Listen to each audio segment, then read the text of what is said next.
सदर ब्लॉक में सामूहिक शादी 51 जोड़ों की वैदिक रीति से शादी तो 2 जोड़े को काजी ने पढ़ाया निकाह। केंद्रीय मंत्री ने पढ़ा शादी का मंत्र। जनपद के सदर ब्लॉक परिसर में शनिवार को मुख्यमंत्री सामूहिक विवाह कार्यक्रम का आयोजन किया गया। इसमें कुल 53 जोड़ों ने एक दूसरे के साथ जीने मरने की कस्में खाई, जिसमें 51 जोड़ों की हिंदू रीति रिवाज से शादी हुई तथा 2 जोड़े का काजी ने निकाह कराया। इसके बाद केंद्रीय मंत्री डॉक्टर महेंद्र नाथ पांडे ने मंत्र पढ़कर नवविवाहित जोड़ों के मंगल वैवाहिक जीवन की शुभकामनाएं दी। आपको बता दें कि सदर ब्लॉक में सामूहिक विवाह कार्यक्रम को लेकर एक दिन पहले से ही तैयारियां शुरू हो गई थीं। वहीं शनिवार को शादी समारोह में शामिल होने के लिए वर और वधू के साथ लोगों का आगमन शुरू हो गया। वहीं दोपहर बाद कार्यक्रम में केंद्रीय मंत्री डॉक्टर महेंद्र नाथ पांडे, डीएम ईशा दोहन, विधायक रमेश जायसवाल और ब्लॉक प्रमुख संजय सिंह बबलू शामिल हुए। इसके बाद पूरे विधि विधान और रस्म रिवाजों के साथ विवाह और निकाह का कार्यक्रम संपन्न कराया। इसके बाद जनप्रतिनिधियों और अफसरों ने सभी नवविवाहित जोड़ों को उनके मंगल वैवाहिक जीवन का आशीर्वाद दिया। कार्यक्रम के दौरान केंद्रीय मंत्री डॉक्टर महेंद्र नाथ पांडे ने कहा कि केंद्र और प्रदेश सरकार की योजनाएं गरीब तबके के लोगों के लिए काफी लाभकारी हैं। इन्हीं योजनाओं में मुख्यमंत्री सामूहिक विवाह कार्यक्रम भी शामिल है, जिसके चलते एक साथ सैकड़ों परिवारों के गरीब कन्याओं का हाथ पीला कराने के साथ अनुदान भी दिया जा रहा है। आज यहाँ पर चंदौली सदर ब्लॉक में मुख्यमंत्री सामूहिक विवाह योजना के अंतर्गत 51 जोड़ों का हिंदू विवाह पद्धति से उनका विवाह संपन्न हुआ, उन्हें आशीर्वाद दिया गया, और 2 मुस्लिम जोड़ों का उनकी पद्धति से निकाह संपन्न हुआ।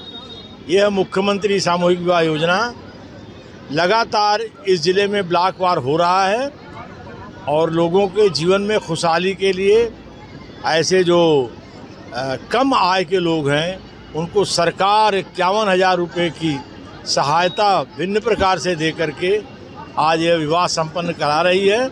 इसके लिए माननीय मोदी जी और माननीय योगी जी का बहुत बहुत अभिनंदन।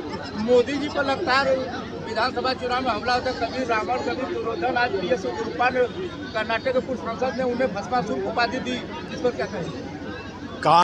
जन समर्थन खो गई है, गाली गलौज पर उतर गई है और उसका जवाब गुजरात की जनता उन्हें मतदान द्वारा बहुत करारा जवाब देगी।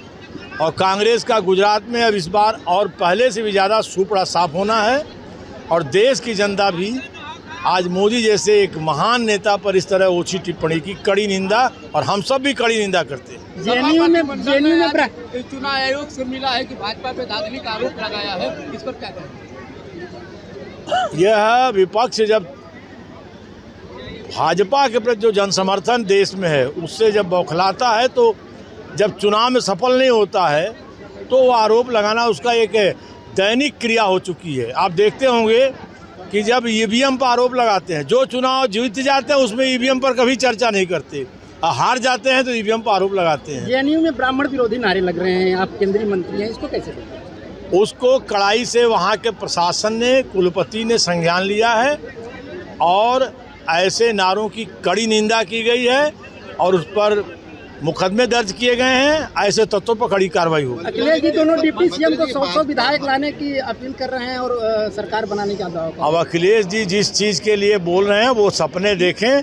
अखिलेश जी की यहाँ पर अब उत्तर प्रदेश में जिस तरह की उनकी राजनीतिक प्रकृति है उसकी उनकी दाल नहीं गलने वाली। गांधी ने ट्वीट किया है कि इंटरनेशनल मार्केट में तेल के दाम कम हो रहे हैं, गैस के दाम कम हो रहे हैं, लेकिन सरकार जो है इस पर ध्यान नहीं दे रही, दाम बढ़े रहे हैं, कोई दिक्कत? सरकार ने स्वयं, भारत सरकार ने अपनी तरफ से टैक्सेशन कम करके बहुत बड़ी राहत दी थी और भाजपा शासित राज्यों ने भी उसमें राहत प्रदान की, लेकिन कांग्रेस शासित राज्यों ने आज तक उसमें अपने राज्य के टैक्सेशन को कम नहीं किया। पहले राहुल जी उस काम को अपनी पार्टी की सरकारों को ध्यान दें। चुनाव हो रहा है, इस पर क्या आप कहेंगे? किसके पक्ष में? भारतीय जनता पार्टी उत्तर प्रदेश की सीटों पर शानदार तरीके से आजमगढ़ और रामपुर की तरह जीत दर्ज करेगी। जीरो टॉलरेंस की बात करते हैं आप। की बेटी का नाम आया है।